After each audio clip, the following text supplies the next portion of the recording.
Hard parts of life happen every day. Sometimes everything feels like a hard part, especially for people that have a traumatic background.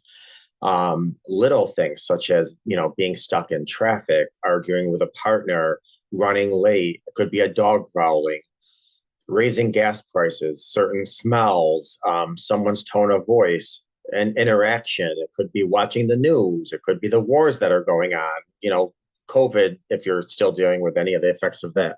I mean, the list just really goes on and on. Hard parts could be anything really, and finding healthy coping strategies can be challenging. Keep in mind, if you have a trauma past, even if you have these tools, these coping strategies, it's hard to tap into them if you're an emotional mindset. And people that have traumatic pasts um, uh, often step into emotional mindset, not necessarily logic mindset. For people without trauma in their history, they know that they can navigate these hard parts and move past them rather quickly. Experiencing, feeling, and being able to manage and re-regulate emotions fairly easily means those emotions exist inside the window of tolerance for emotions. And if you've never heard of the window of tolerance, I'll try and briefly discuss that at the end of the class. Unfortunately, it's different for those who have trauma history. Like I said, even though the experience of the hard part of life, sometimes others might see as not a big deal, really not a big deal. Like watching the news or sitting in traffic or a tiff with a friend. It, however, triggers you if you have a traumatic background or any type of trauma in your background, because it tells your body danger, you're not safe. That's your amygdala, kind of like, sounding off the alarm. It reminds you consciously or subconsciously of so many aspects of your life that were dangerous and unsafe. It brings you even if it doesn't bring you back uh, logically, mentally, it brings your body back to a time when you felt very unsafe. It triggers your internal alarm system. For example, memories of all the years your parents were drinking or fighting or arguing, or a time where you discovered infidelity in your relationship, what have you. All of the sudden, you're super scared, you're anxious, you're uncomfortable. In that moment, it's not your wise adult, like I was thinking, it's not your wise adult logic mind that's in charge anymore. It's your emotional limbic system. It's your fight, flight, or freeze. And as we know, flight is trying to, flee or escape from something. Freeze is when you're terrified or numb and you're experiencing panic and you almost just kind of sit there like a deer in headlights. When your thinking brain is offline, you're not able to notice that you're safe today, right now, sitting and watching the news from your home with the door locked. It feels huge. It feels scary and big and horrible. Trauma survivors are often living most or all of the time in these triggered states. Um, I want to just say something very quick.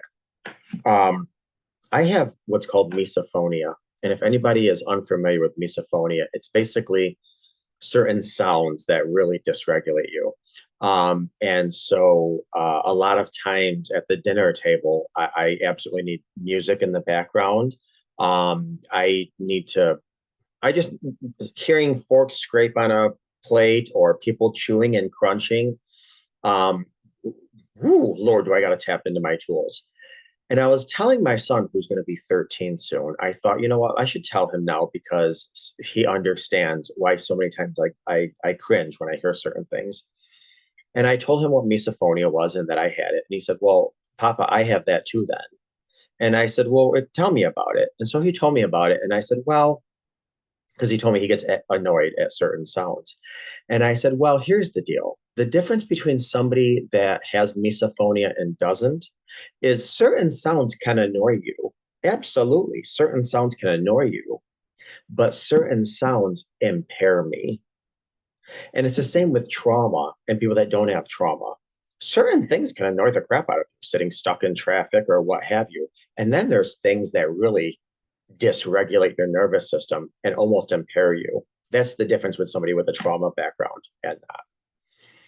It's very hard to make wise adult decisions in a triggered state, which is why trauma survivors may end in situations where even more trauma could happen to them. As a trauma survivor, maybe you've learned to survive in any way possible. Even if that means surviving as a coping mechanism can be harmful. And this could be anything from um, alcohol and drugs to self-harming. People cut. There's eating disorder behaviors, over exercise. Keeping in mind, exercise is good, but too much of a good thing is not a good thing. Dissociation, and certainly disconnected sexual experiences, aka sexual hookups, for the mere fact to be able to numb, distract, avoid, what have you. It's just an unhealthy coping mechanism. Obviously, sex is not an unhealthy coping mechanism, but if it's used to deal with a bigger issue, to numb, distract, avoid, cope, it's things like that, then it's unhealthy. So while these coping mechanisms may help you feel less intensely or less badly in the moment, they are certainly maladaptive coping skills because they're not healthy. Simple as that. They don't take care of you. Sometimes they feel like they're helping, and you feel good in the moment, but they have negative effects. So, like cutting, I talk to people who cut, and it might feel good in the moment, but then afterwards you feel like crap because you gave into your, unhealthy mechanism. Now there's marks on your body, what have you. But then as time goes by, you feel the need for that coping mechanism again, whether it's alcohol, more drugs, deeper cuts, more food, more sex, more something. So you can move through this world of hardness. You may find that coping mechanisms that you are using don't help as much as you used to, which is why addictions often ramp up. Drug usage often ramps up. All these other things ramp up because it's almost like it's kind of almost like porn, since I'm being frank in this session. You can start watching very vanilla stuff and you keep watching it. Fast forward 2 years later, 10 years later, you're watching all kinds of stuff that the first 2 years you would have never dreamed of watching. But that's because you need a little bit more. You need a little bit more stimulation from the time before.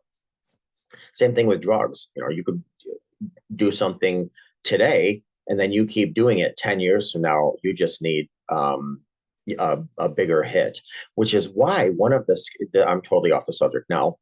One of the scariest times for a drug user is right after they get out of rehab because they haven't used drugs in so long. And then if they happen to relapse, then they go back to what they last used, which is, let's just say a significant amount of something because that's what they last used and that's what gets them high. The problem is their body's not used to that. Their body needs what they started with, the small dosage to make the same effect. And because now they're going from 0 to 100, taking this big significant thing, that's where the heart explodes or, what have you. And that's where a lot of deaths occur. Okay, I'm going off on a rampage. All right, so why are you using these mechanisms? Because as a trauma survivor, you probably don't have a lot of bandwidth to deal with the hard parts of life in healthy ways. This isn't your fault. For example, let's just talk about childhood or developmental trauma. When you grow up with any kind of attachment, trauma, or abuse and aren't surrounded by or taught experiences of safety, you don't know how to come back from an untriggered state. It's very hard to re-regulate yourself. Your body and your brain just don't know how. And like I said, your emotional brain kind of takes over and logic kind of goes out the window. This is why you reach for that thing that, quote, helps you cope. There is a difference, however, between self-soothing mechanisms when you're trying to avoid, distract, or numb, like I said before.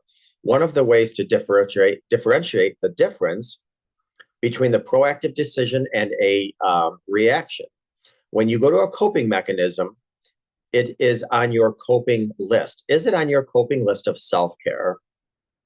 Obviously, I'm guessing cutting shouldn't be on somebody's list. Obviously, it's a go-to, but should it be on your list? When you go to a coping mechanism, is it on your coping? Is it on your tools? Is it on your self-care list? Things that are healthy. On the other hand, is your, quote, mechanism a reaction without much thought or consideration, or is it a default, a negative default that you've went through before? If the latter is what it is, then it could be something that, like I said, you're avoiding, numbing, distracting. So you need coping or survival mechanisms because you're outside the window of tolerance, what I was talking about before. which is the place where emotions and thoughts can occur simultaneously.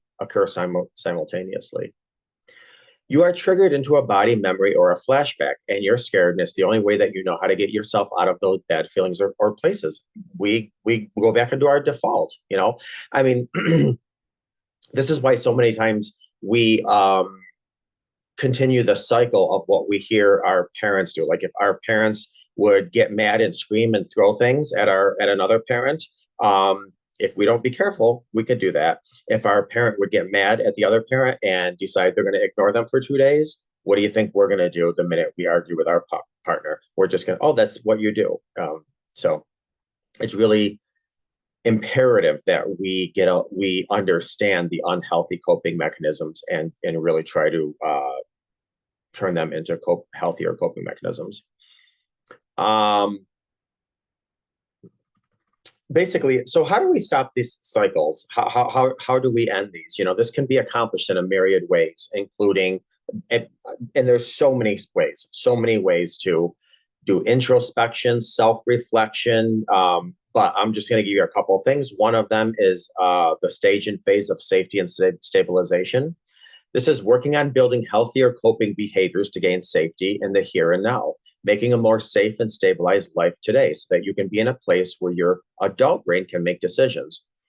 One of the things I often recommend people do is to make three, let's just say you get angry quick or you run to sex addiction whenever you feel stressed.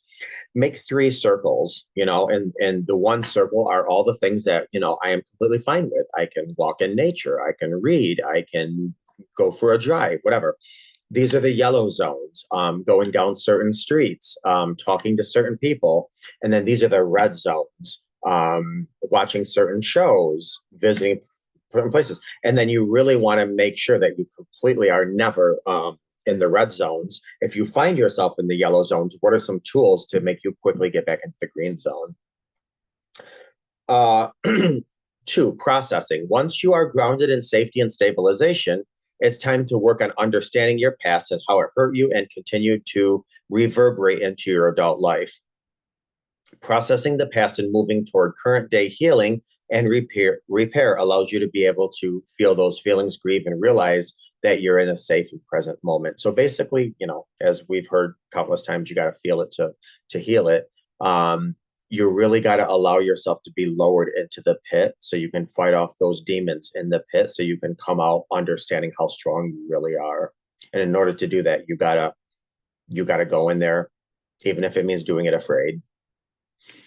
Integration, which is viewing your past through the lens of your new skills and safety in your life and the relationships around you today. So, you know, if you had bad boundaries before, implementing those boundaries now, enforcing those boundaries before, and really looking at the person you were before and saying, that is no longer who I am.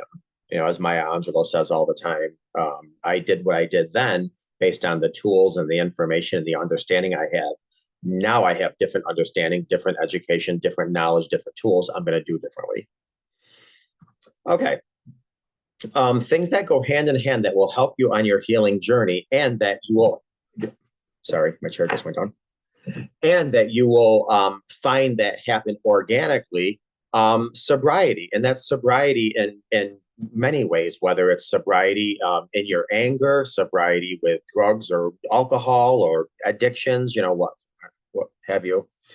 Healthy eating and movement or exercise. I can't tell you how many I mean, you know, people that don't have a lot of self-love, self-worth, self-respect, they don't care what they put in their body. So it's like, let me just, you know, eat six Whoppers to numb, distract, and avoid.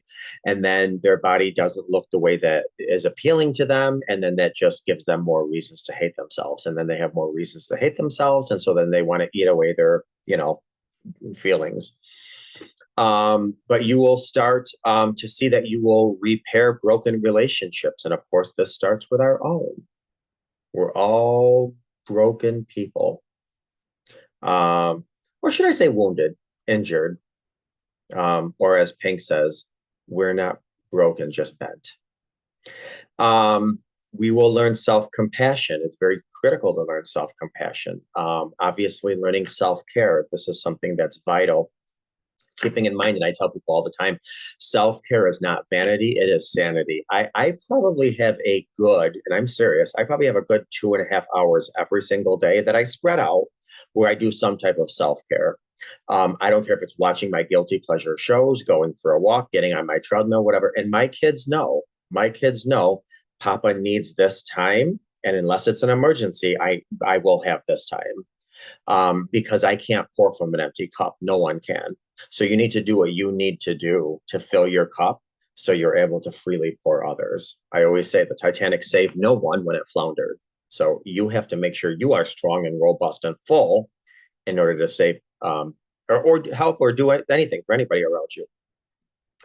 Obviously, learning boundaries is important. Learning how to use your voice. I say all the time, no is a complete sentence. No is no. And of course, learning coping tools, coping mechanisms that are healthier and moving forward. And sometimes this is trial and error, and just like raising kids, one thing might work one day and then it's not effective the next day.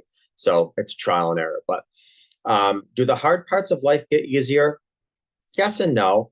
The hard parts of life exist for everyone. Every There's not a person that's going to watch this video that hasn't been through some type of betrayal, some type of grieving, some type of hardships. Maybe not, we haven't experienced everything the same or maybe equally, but certainly, I say a lot of times we all aren't in the same boat, but we've all experienced the same storms of life. Yes, we can survive the hard things.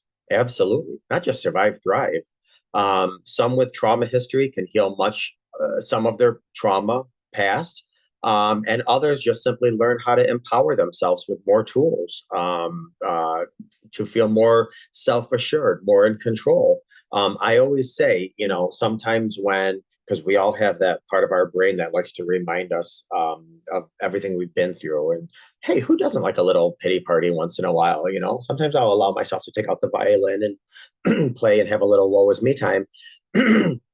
But I quickly try to remind myself, yes, I have been through that. I have been through that.